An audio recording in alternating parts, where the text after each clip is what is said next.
Opa, bom, a história de hoje começa com um guia fazendo uma excursão em uma montanha. Então o nosso protagonista, que eu vou chamá-lo de Maicão, ele tem menos estamina que eu fazendo alongamento. Até mesmo os velhinhos de terceira idade estão mais rápido que ele. Inclusive, até mesmo as crianças tiram sarro dele, dizendo que ele consegue ser um adulto mais fraco que elas já viram na vida. Mas é aquele bagulho, né, pai? O Prota, ele é um escritor de romance que passa o dia inteiro trabalhando e qualquer tempo que ele tira é pra ele poder relaxar. Ou seja, é meio difícil alguém com a coroa do rei do sedentarismo conseguir subir uma puta montanha gigantesca como se não fosse nada. E o motivo na qual ele está aproveitando muito essa subida da montanha, ironicamente, é claro, é porque ele foi enganado pelo seu editor, e nesse momento ele tá aproveitando aquele arzinho bom enquanto joga jogos jogáveis. Mas aí que tá, enquanto o Maicon subia, ele teve uma grande onda de azar do destino, fazendo com que seu pau de apoio quebre e faça ele tropeçar e cair do precipício. Ai, meu corpo inteiro dói.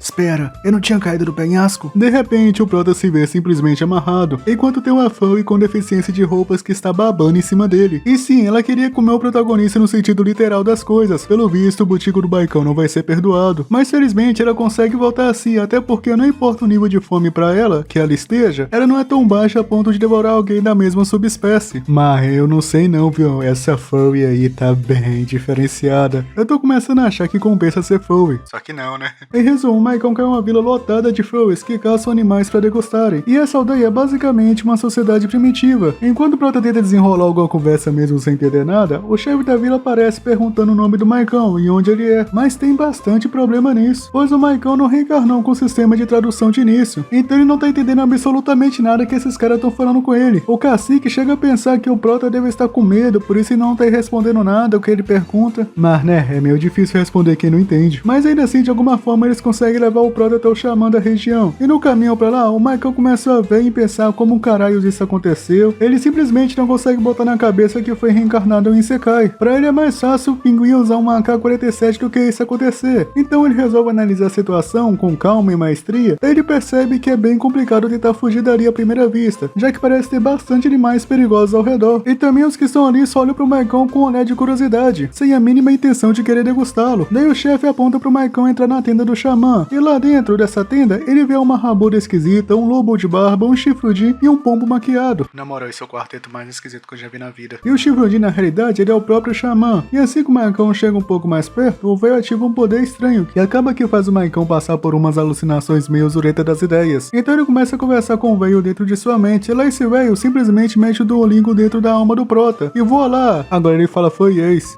Eu tô achando que daqui pra frente já é um caminho sem volta, viu? E simplesmente do nada, o Prota instantaneamente aprende um novo idioma, e é nomeado o futuro mago da tribo dos Furries. E o motivo disso, ninguém presente ali entende, até mesmo o Maicon fica todo bugado com essa nomeação do nada. O cara foi de um romancista sedentário a um futuro xamã, realmente é uma evolução sem precedentes. Depois de um tempo, a cabelinha azul leva o Maicon pra dar uma volta, e no caminho, há algumas gurias que estão agradecendo por não serem extintas, por conta que um novo xamã apareceu, que pelo jeito era alguma espécie de salvador pra essa tribo. E ainda de quebra, a casada com deficiência de roupas era nomeada pra ser cuidadora oficial dele. E com esses cuidados, o resto fica na imaginação de vocês. E agora finalmente começa a hora das explicações, que seria a hora que eu vou cozinhar o meu zoom e-mail de QI pra tentar explicar isso. A Egel faz parte de uma tribo chamada Yalong, que até mesmo os totos dessa tribo têm esse mesmo nome. E nessa aldeia existe uma divisão hierárquica de patentes, que é mais ou menos assim. Primeiro vem o xamã, que é o mais forte, logo depois vem o chefe da vila, e logo em seguida os capitães, e alguns soldados, totens, e por último vem os plebeus. Esse era um sistema que funcionava bem, todo mundo vivia da melhor forma possível. Essa tribo tinha bastante pessoas, até que a tribo das cobras negras atacaram essa vila e tomaram grande parte de suas terras, fazendo eles serem obrigados a migrar de território. Isso fez muitos furries bestiais perderem suas famílias, casas. Isso gerou uma grande revolta no coração de Egel, e ela deseja se tornar forte o mais rápido possível para poder se vingar e resgatar seus companheiros, enquanto salva sua terra que foi roubada. Ela é o tipo de pessoa que só quer vingança, nada mais, nada menos. Conforme o Prota vai andando o caminho afora, ele percebe que claramente essa tribo vem sofrendo com uma fome terrível, e também com condições mais de higiene, e isso é bastante ruim, a ponto de causar até mesmo doenças. Então o Prota fica pensativo e se pergunta com todas as forças por onde ele deve começar, já que nessa sua nova vida ele tem que resolver esses problemas gerais para não afetar ele também. E é nesse ponto que ele faz a sua grande entrada triunfal, aquele que não pode faltar em uma reencarnação, independente do quão tarde ele venha, conectando o seu sistema, abrindo conexão com o host, sistema de ajuda diária ativado, funções atualmente disponíveis, check-in diário. O problema é que essa função não é lá tão boa assim, já que no pacote Premium ele só começa a receber as recompensas depois de um ano, marcando aquela maldita caixinha de check-in. Até lá com certeza toda a sua tribo tribo já morreu de fome. E simplesmente acontece algo que é bem fora da curva. A Egel fica puta com o Maicon por ele ter ignorado completamente ela quando ele vê o sistema. Depois de alguma conversa, ela resolve ir pra casa, pro Maicon dar aquela descansada de cria. Mas aí que tá, a sua casa tá com um cheiro bem diferente de leite vindo da cama. Foi aí que ele viu que a Egel ficou bem tímida por sinal, já que esse também é o quarto dela. O engraçado é que ela fica tímida com o cheiro, mas pular no colo do amiguinho tá de boa? Vai entender. Em resumo, eles vão viver juntos, queira ou não. Assim que a Egel saiu pra fazer sua patrulha noturna, o Maicon abre o sistema mais uma vez e foi seu primeiro check-in. E meu amigo, o maluco recebe uma puta habilidade de cara, que seria a cura de nível 1. Então a obra corta pro Xamã, e a gente percebe que tá em situação bem grave, que mesmo ele se esforçando bastante, tudo que ele consegue aguentar é apenas alguns dias. E não há mais opções do que fazer. Mesmo que muitos ali neguem o Maicon, ele é o único que tem talento para magias mágicas. Ou seja, ele é o único que consegue herdar o trono do Xamã. Ainda mais que o velho feiticeiro verificou a alma dele a fundo e viu que o Maicon é o rei das bondades. O maluco nunca matou os Kitos sequer na vida. O Xamã chega a pensar que talvez ele tenha vindo de alguma tribo lendária, pois nem mesmo seus inimigos jurados seriam capazes de criar alguém com a pele tão macia e limpa, sem ao menos nenhum traço de guerra. E pra finalizar, o Xamã diz que um descendente de feiticeiro sempre herda um talento extraordinário, ou seja, se eles tiverem muitas gerações de feiticeiro, sua tribo jamais passará por problemas novamente. E adivinha quem estava ouvindo tudo de canto ao invés de patrulhar? Isso mesmo, é Egel das orelhas diferenciada, que foi justamente a escolhida pra copular com o Maicon. A questão é que Egel não quer nem fuder não ter uma criança agora, ela só quer se vingar e cumprir seu objetivo. E nesse momento, o velhinho das magias mágicas lança aquele feitiço diferenciado pra ajudar o futuro casal. Continuando a história do nosso jovem xamã, rei delas, agora ele está morrendo de frio, já que não tem mais aquele conforto de sua casa, aquele aquecedorzinho do bom pra poder esquentá-lo. E o único conforto que lhe resta provavelmente vai ser o jubileu da morena.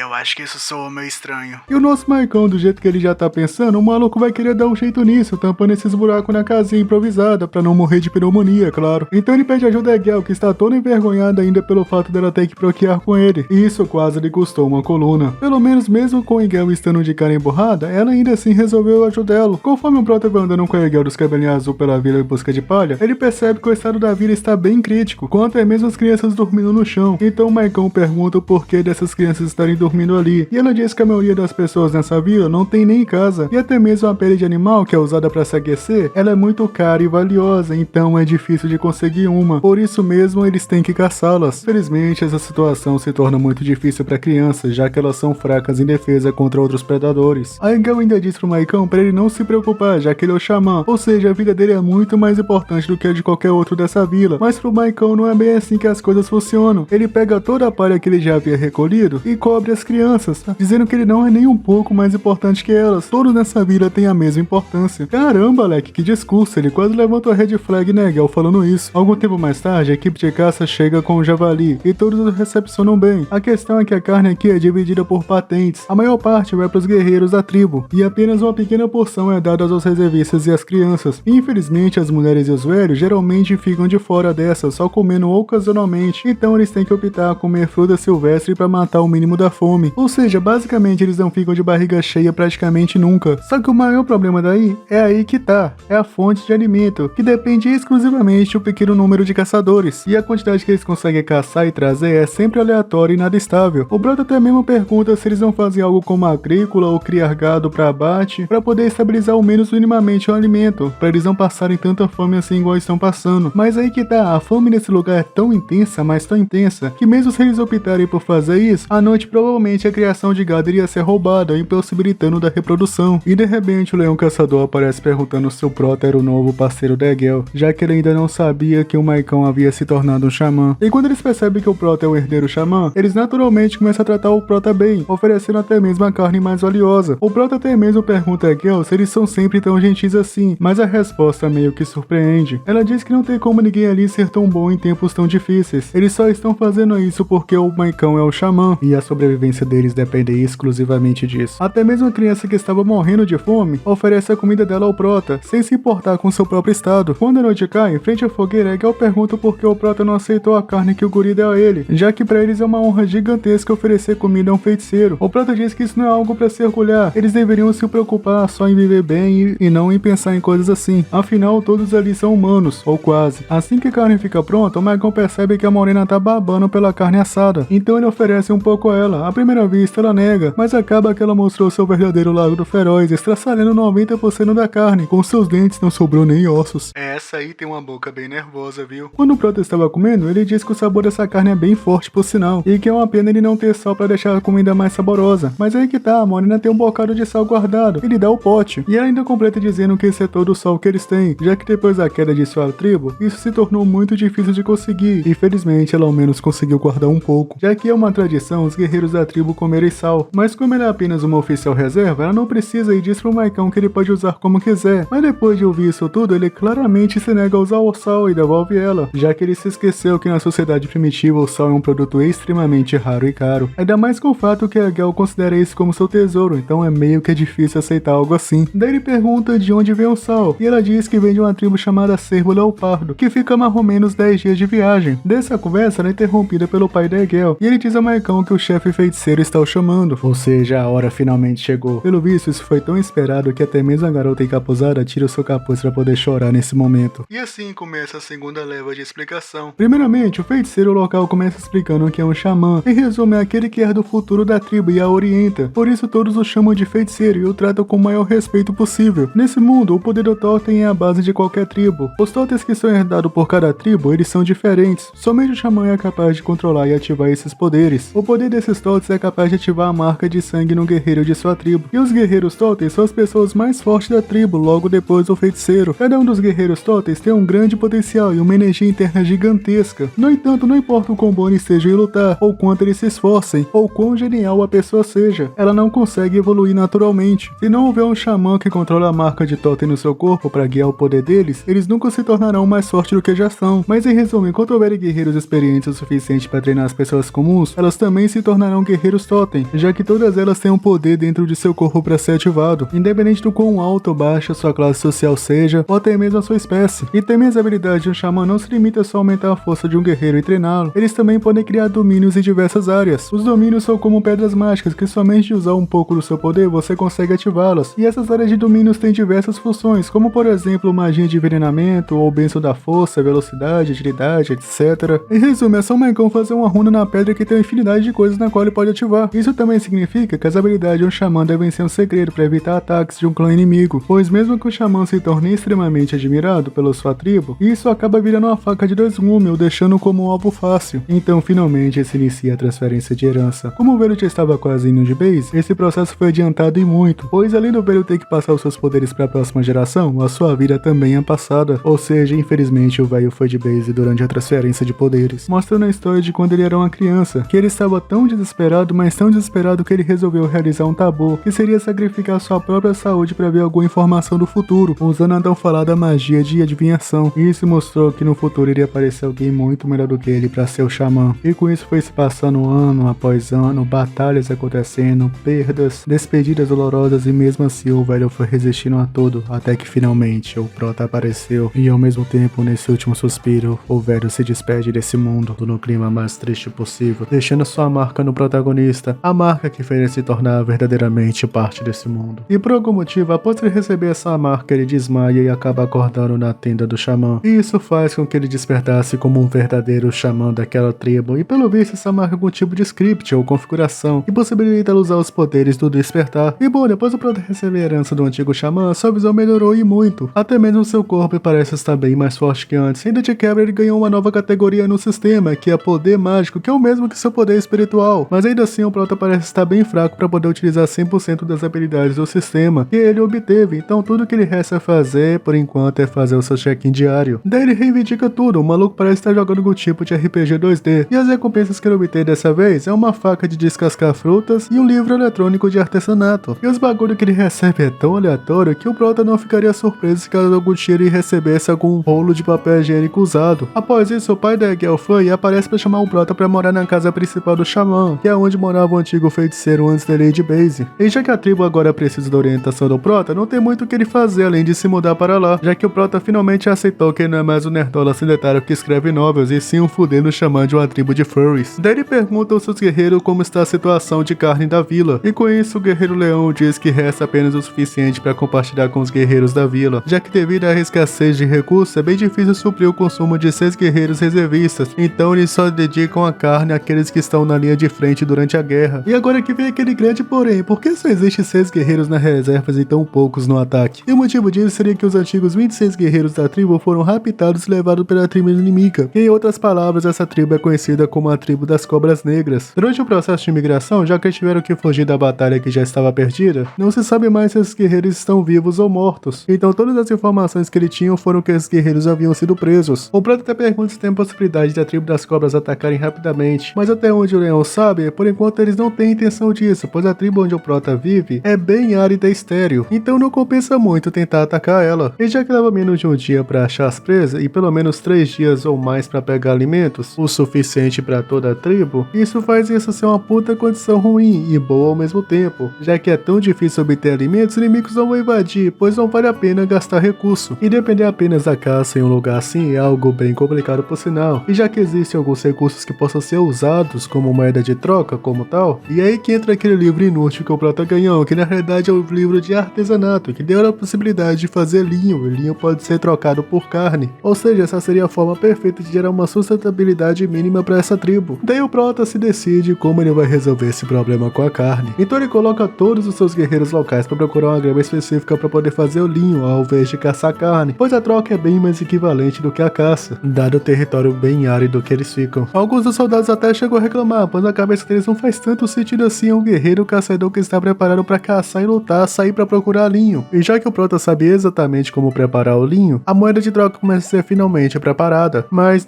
como o Prota estava há muito tempo pensando em soluções separar, o Prota meio que se sobrecarregou, daí dá-lhe Egel dos cabelinhos azul para aliviar o clima do guri. E meu amigo, esse autor aí ama colocar Egel em posições bem diferenciadas. E também gosta de fazer o Prota passar por situações de quase vida ou morte. E volta a meter Egel em posições bem calientes. Realmente esse bagulho está bem estranho. Daí Egel se oferece para ser amigo do Prota, que seria tipo uma secretária que cuida de todas as necessidades dele, inclusive daquelas que eu sei que tu deve estar pensando. Mas como que o Prota sabe que ela tem um desejo de vingança pelos seus amigos desaparecidos? Ele realmente rejeita a ajuda dela e vai procurar pelo antigo amigo que cuidava do xamã anterior. E também tem aquela questão dela querer se vingar dos seus amigos que morreram na guerra, junto àqueles que foram capturados e não se sabe o paradeiro. E também meio que isso impossibilita bastante dela ser amigo dele. E assim que eles chegam até o antigo amigo, que seria uma furry de cabelo rosa, que é uma pessoa de bastante respeito por sinal. E bom, essa guria ela é bem traumatizada, já que sua mãe e seu pai morreram quando ela ainda era criança durante a guerra, e ela foi criada por sua tia. Só que o problema é que ela deixou de ser amigo depois da morte do antigo xamã, e agora ela só consegue comer raízes. Mas como a Egel recomendou a Rosinha pra ficar no lugar dela, o Prota foi lá chamá-la, e no início ela rejeita ele por não achar que é o suficiente. Mas depois da Egel de cabelo azul começar a convencer ela começa a ver que as coisas realmente não são assim. E é claro que o Prota não forçaria a escolha dela. E assim que o Prota deixa esse local pra voltar pra sua cabana de xamã, a guria se decide de vez em ser amigo do Prota e vai correndo atrás dele mesmo tendo a saúde bem baixa, pra poder abraçar essa oportunidade de ser um amigo. Ou quem sabe pagar um mico, vai saber, né? E foi aí que ela decidiu se dedicar totalmente a sua vida ao Prota. E bom, pra ser sincero, até alguns momentos atrás, ela não era nem presente na obra. E dentre apenas alguns segundos, ela decide dedicar toda a sua vida. Esse é um desenvolvimento que está bem mais rápido que o speedrun de Haluka sendo cancelado nas interwebs. Após essa cena comovente com direito a choro e tudo mais, a Rosinha fica feliz por ter se decidido. Só que tem aquele porém, pra ser um mico a pessoa precisa passar por um teste, e já que o teste é o próprio xamã que propõe, o Prota simplesmente dá como teste a pergunta se ela quer ser mico dele ou não. E ela aceita. Pronto, teste finalizado, 100% de acerto. Mico aprovada. O Prota tá pique poucas ideias, tá ligado? E como a Rosinha estava chorando bastante, o Prota pede pra ela lavar o rosto e se limpar pra poder ir com eles. Mas a Rosinha diz que essa tribo está com bastante falta de água, então ela não poderia desperdiçar água apenas lavando o rosto. E foi aí que o Prota percebeu que os problemas deles eram bem mais embaixo do que ele achava. Não faltava só comida, como carne, e sim, a falta de água também estava batendo de frente a frente à sua porta. Tanto que as pessoas da sua tribo só tomavam banho uma vez por ano, ou seja, na época de chuva, já que isso era senso comum nesse mundo. Então o Prota também decide implementar o sistema de saneamento básico, pois já que o Prota quer fazer a sua própria plantação, ele precisa arrumar uma forma de obter água. Daí o Prota pede para eles levarem até o lago mais próximo para poder avaliar a situação e ver a melhor forma de transportar água até esse vilarejo. A questão é que nenhuma delas quer que ele deixe esse lugar, já que é bastante perigoso. Também existe pequenas tribos que sequestram feiticeiros para fazer